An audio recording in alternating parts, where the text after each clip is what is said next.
Bismillahirrahmanirrahim.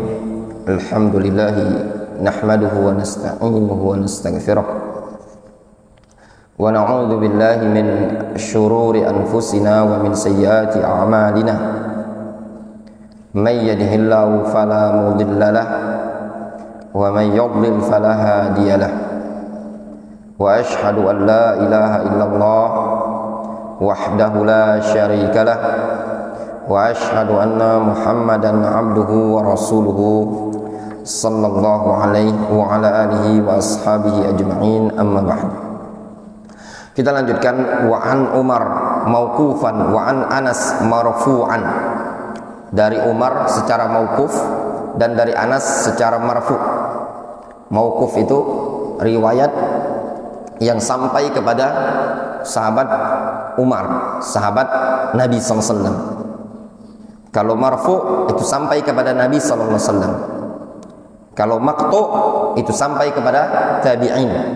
Difahami? Jadi ada istilah marfu itu sampai kepada Nabi, ada istilah mauquf itu sampai kepada sahabat, ada istilah maqtu sampai ke mana?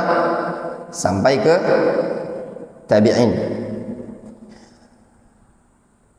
Idza tawaddaa ahadukum, apabila salah seorang dari kalian berwudu, wa labisa khuffaihi, dan dia memakai khufnya, falyamsah alaihima, hendaklah dia mengusap di atas sepatu tadi, wal yusalli fihima, kemudian hendaknya dia salat menggunakan sepatu tadi, wala yakhla'huma insya'a illa min janabatin, dan janganlah dia melepas sepatunya tadi kalau dia mau, kecuali kalau terkena jenabah.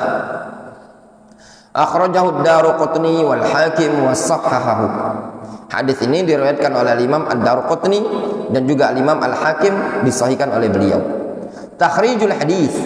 Sekarang takhrijul hadis. Al-hadis ja'an Umar radhiyallahu anhu mauqufan alaih. Hadis ini datang dari Umar secara mauquf, wa ja'an Anas marfu'an ila Nabi sallallahu alaihi wasallam, dan juga datang dari Anas secara marfu' sampai kepada Nabi sallallahu alaihi wasallam.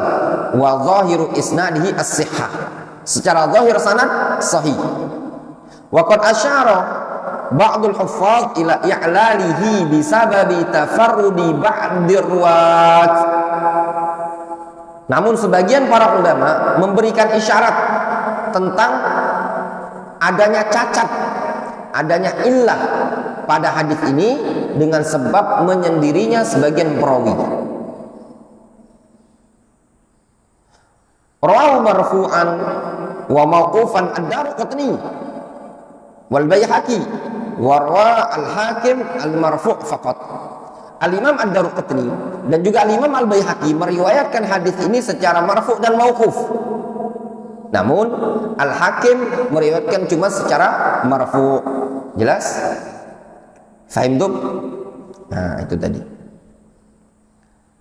Nah, antum kalau belajar ilmu mustalah, ketika sebagian masyayikh mengatakan wa qad asyara ba'dul huffaz, sebagian al-huffaz, para ahli hadis mengisyaratkan adanya i'lal, adanya illah, adanya cacat pada hadis tersebut. Nah, di sini perlu antum lakukan pengecekan, ya, lakukan pengecekan dalam bab ini tadi.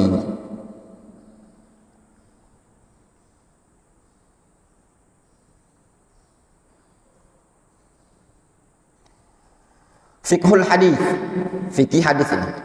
La khilafa baina ahli ilmi, tidak ada khilaf di kalangan para ulama. Annal amra bil mashi alladhi jaa fi ba'dil ahadits laisa ala sabilit talab wal ilzam. Tidak ada khilaf di kalangan para ulama bahwasanya perintah untuk mengusap yang datang disebutkan pada sebagian hadis-hadis ini bukan menunjukkan perintah atau keharusan. Ya, tidak ada khilaf di kalangan para ulama. Hadis ini lihat, idza tawaddaa ahadukum, kalau kalian berwudu, wala bisa khuffaihi, dan memakai sepatunya, falyamsah alaihima, usap, wal yusalli fihima, salatlah menggunakan sepatu tadi, wala yakhla'huma insya'a, dan jangan dilepas kalau dia mau. Nah, ini sepakat para ulama, perintah untuk mengusap tadi yang disebutkan pada hadis-hadis yang semisal ini bukan menunjukkan ala sabilit talab, bukan menunjukkan keharusan, bukan menunjukkan perintah yang harus dikerjakan. Innamal muradu bihi at-tarkhisu wal ibahah. Namun hadis ini cuman memberikan indikasi tuntutan tentang rukhsah, keringanan atau kebolehan. Fafil hadis juga disebutkan dalam hadis ini wala yahlahuma insya'a, jangan dia lepas kalau dia mau. Faja'alal amra raji'an ila masyiatihi, di situ Nabi SAW menjadikan perintah kembali kepada masyiah pelakunya. Kalau dia mau jangan dilepas. Mananya apa? Kalau dia mau, ya sesuai dengan masyiahnya orang tersebut. Wa hadza dalilun ala anna al-amra bil mas'i 'ala al-khuffain laisa 'ala wajhi talab. Ini dalil yang menunjukkan bahwasanya perintah untuk ngusap bukanlah menunjukkan sesuatu yang harus dikerjakan. Innama huwa 'ala wajhil ibaha. Namun perintah tersebut cuma menunjukkan anjuran kebolehan. Jelas? Jelas? Nah, sekarang seandainya antum pakai kaos kaki, pakai sepatu, pakai khuf, antum sudah wudu, kemudian antum pakai, ketika antum ingin wudu lagi, tatkala wudunya antum batal, apakah harus antum usap? Ataukah boleh antum lepas? Hah? Jawabannya boleh antum lepas, boleh antum wudu, antum cuci kaki antum boleh. Perintah Rasul untuk mengusap di atas khuf itu cuma tarkhis, keringanan, al-ibahah, kebolehan, bukan sesuatu yang wajib.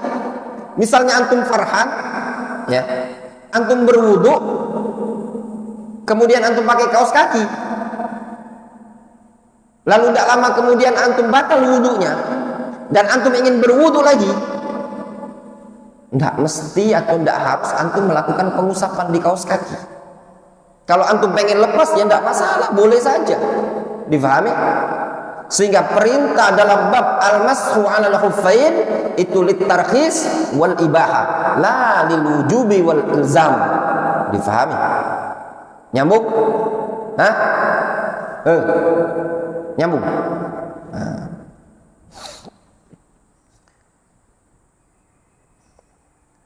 Wallahu ta'ala a'lamu bis-shawab. Naktafi bihadzal qadar, ya. Kita cukupkan dulu sampai di sini.